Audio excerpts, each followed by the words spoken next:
We, as Arab group, as you see, all of us, united, outraged by this massacre that has taken place, committed by the Israeli forces against a hospital, the Lutheran hospital, in the Gaza Strip, in which, according to the initial figures, about 500 civilians have been torn apart and massacred in this outrageous, illegal crime committed by the Israeli forces against our people in the Gaza Strip. We condemn this action in the strongest possible terms, and we hold Israel responsible for this massacre, this crime, and those responsible for this crime should face justice and should face accountability and should be, punishment rising to the level of this crime committed against our people to be faced by them. We, as an Arab group, demand immediately a ceasefire, because the continuation of the war, it means killing more Palestinians every moment. Had the Security Council shouldered its responsibility yesterday and stopped the fighting yesterday, stopped the war, the aggression, the crime against our people yesterday, then we would have been able to have those 500 killed still alive and with us. So the Security Council has to wake up, and we will not relent nor spare any effort that will stop us from going after the Security Council and all components of the UN, including the Secretary General, not only to condemn this crime, and they should, but also to have an immediate ceasefire to save lives of Palestinians, and to save lives across the board. This is what we wanted to convey to you, and I express my gratitude and thanks to my brothers, the ambassadors of the Arab countries, and maybe we have others who might be watching us and expressing solidarity with us, other ambassadors. We thank them for this effort. We have to create a massive outrage in the United Nations against those criminals who have committed this massacre today against injured and sick individuals in that hospital that led to massacring them in that heinous crime. And we should go after those from the Israeli side who committed this crime to face the justice and accountability, and that they should pay the price for such crimes. This is what we want to convey to you. I think that my colleagues, maybe they want to say anything. The floor is open for them and their questions. The Israeli Prime Minister today said, and I quote, "The intelligence from multiple sources said that it's the Islamic Jihad is responsible for the failed rocket launch."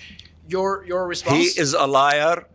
His spokesperson and digital spokesperson tweeted that Israel did the hit, thinking that there is around this hospital a base for Hamas, and then he deleted that tweet. We have a copy of that tweet, and Talal can share with you that tweet.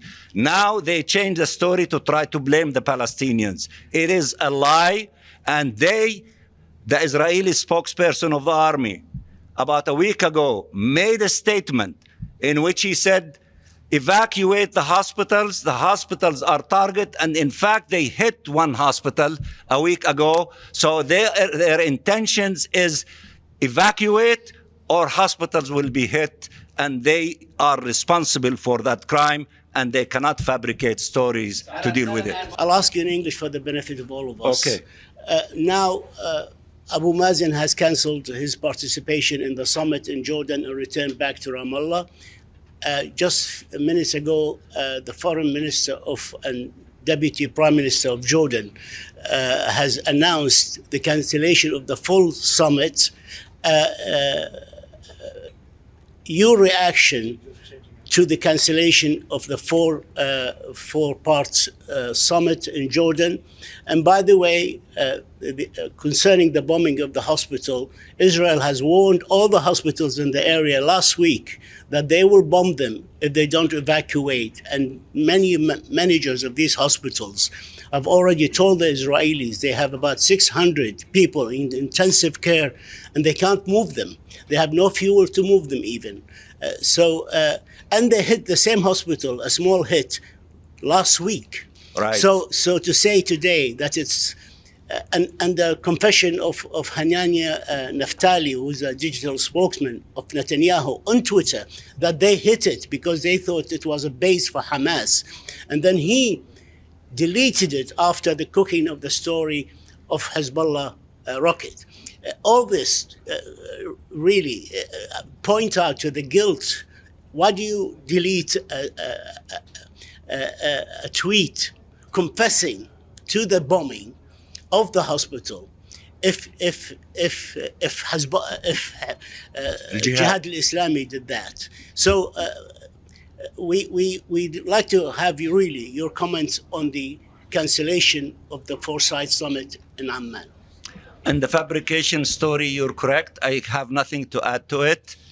On the cancellation of the summit, first of all, President Abbas said that he cannot attend, and he went back to Ramallah. And I expect him that he is speaking to, giving a national speech. As we speak now, it might be in your in your outfit, in your Al Arabiya and Al Jazeera and all of them. He is talking to the Palestinian people and to everyone as we speak, I believe, and he asked for a meeting for the Palestinian leadership. So that's what he did. I understand that our Egyptian brothers canceled the hotels of their today after this massacre. Therefore, they canceled the participation, but I think my brother will speak to that. Yes, and then of course our Jordanian brothers said that we cannot have a summit with these conditions. We don't know what the other President Biden is still going there or not, but he canceled President Biden too. Okay, so that because the only thing that would make sense if he made ceasefire immediately. And I'm coming to force the implementation of ceasefire. I don't know what he said, but the summit has been canceled. But my brothers from Jordan and Egypt can say, yes. In a minute, please, just, that horrible crime and attack against the hospital in Gaza earlier today is a stark reminder of everyone that what we have been warning against to happen. We have been telling everyone that we're fearful that violations of international humanitarian law is going to happen. We have seen that before, and we have warned everyone to uphold their responsibilities. We have asked the Security Council to uphold its responsibilities. The permanent members have a specific, especially those who have special ties here or there. There should be no conditional support ever. We're asking everyone for having a ceasefire immediately and so on. And speaking now to the issue of the summit, Cairo is hosting the summit as scheduled. We're speaking about the Cairo summit next Saturday, where parties in the region, permanent P5 are invited and are gathered. The Secretary General has confirmed his participation with the view to seek to address the humanitarian aspect of the outgoing war and how to put it to a ceasefire, and as well a very serious attempt to have a political horizon to address the fundamentals of the whole issue. This is what I wanted to say, and of course I add my voice to Ambassador Riyad Mansour in the issue of the accountability. There is no party above international law. No party ever would be, as much as the Arab ministers did condemn attacks on civilians, the same applies. whoever has perpetrated that horrible crime of today should be held accountable, and we'll work to that end, and we're hopeful that the council will be up to the responsibility. Concerning the summit in Egypt, can there be continuous humanitarian assistance to the Palestinians in Gaza without a full and permanent and durable ceasefire? We're engaging on extensive talks, trying to reach a modality whereby humanitarian access and humanitarian corridors will be secured, with having sufficient space, of course, for humanitarian ceasefire. No humanitarian access would happen, but that is linked to some other issues that has to do with the hostages and so on, and those aspects that has to do with foreigners in Gaza. But we're working around the clock, and Egypt is taking that responsibility very seriously, and we're hopeful. We continue to hope that this will happen soon. Thank you.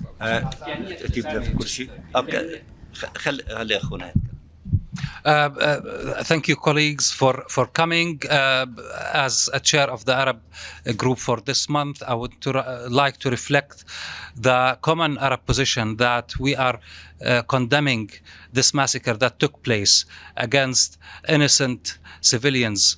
The figures now are talking about 800 to 900 civilians sick and wounded. The medical facility, the medical personnel, all perished in this heinous attack perpetrated by Israel. We call on the Security Council to assume its responsibility and call for a ceasefire, unconditional ceasefire. We also would like to see those who have committed such a crime under international law, such a heinous crime, to be brought to justice. For decades and decades, Israel has, and its the perpetrators of in the Israeli military and political leadership who committed these actions were enjoyed impunity. Not a single one faced justice. This has to change, and this is our common position as an Arab group.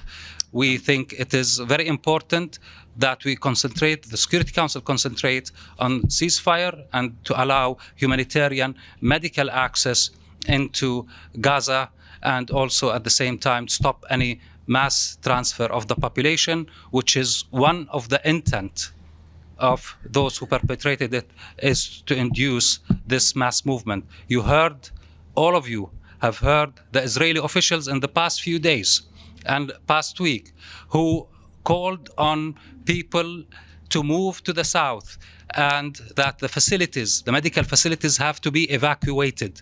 This is a message, and it's not the first time that Israel resorts to this kind of message to induce the mass displacement of population. It happened again and again and again, and it will continue to happen if the international community does not stop it. As actually has the Arab, this is a question for the Arab group. The United States is the only country that has a certain leverage on Israel. So what is your message today to President Biden? What he should do for the Arab group? What he should do tomorrow? I can begin and I can speak about our unified position. Our unified position has been from the beginning, but now it's more urgent than ever. Immediate ceasefire. He is capable of telling Israel enough is enough. You have to stop this carnage against the Palestinian people in the Gaza Strip. Let this stop. Let humanitarian assistance take place. Do not displace 2 million Palestinians and push them in the direction of Jordan. And then let's begin a political horizon, as our brother from Egypt has indicated. We need a political process that will end the occupation as quickly as possible and to implement the global consensus on the two-state solution.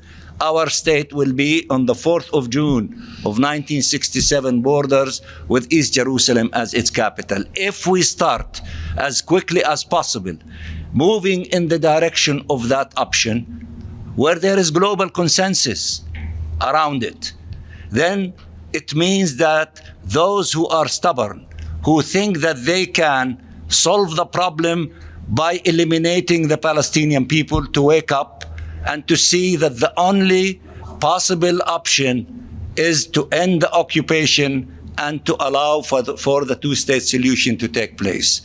That is what we mean by the political horizon.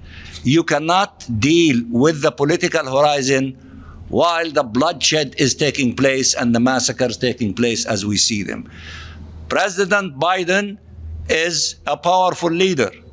If he tells Israel enough is enough and you have to stop the fighting immediately and he'll allow for helping the Palestinian people in Gaza with humanitarian help, and do not displace them, let them go to their homes, let them attend to the wounds and begin the healings, let them eat, let them drink, let them have electricity, then it is possible to begin the journey of maybe opening a possibility for a political horizon. So he can do a lot. He is powerful. He cannot continue to support Israel unconditionally without looking at the other part of the situation, which is the Palestinian people. The last question, 1 and 2, and we're going to be done. Thank you, Edith. Thank you, Mr. Ambassador. Two parts to this question. The Security Council at the moment is negotiating on a resolution drafted by Brazil that calls for humanitarian pauses and would condemn all violence against Palestinian civilians as well as Hamas's attack on Israel.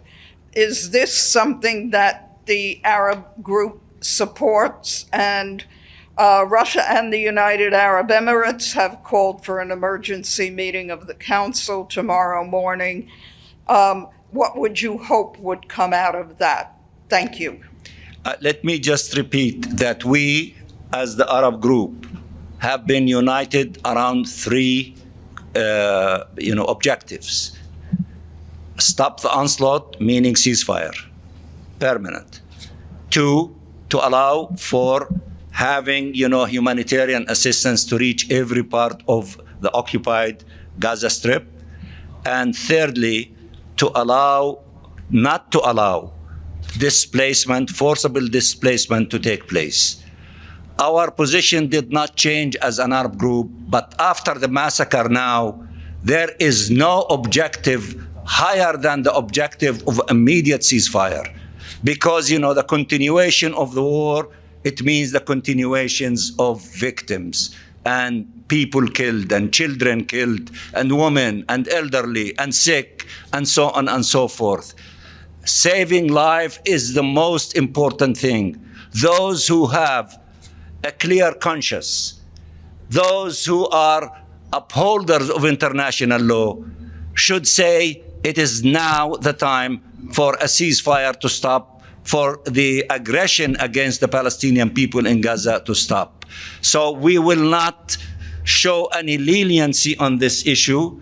There is more urgency for accomplishing that objective than the few days before, and we will do everything within our capability, including with our representation through our sister Lana, who represent, the Arabs in the Security Council, to push forward in that direction, including the possibility, if we submit a draft resolution on behalf of the Arab with few items, and on top of the items, immediate ceasefire.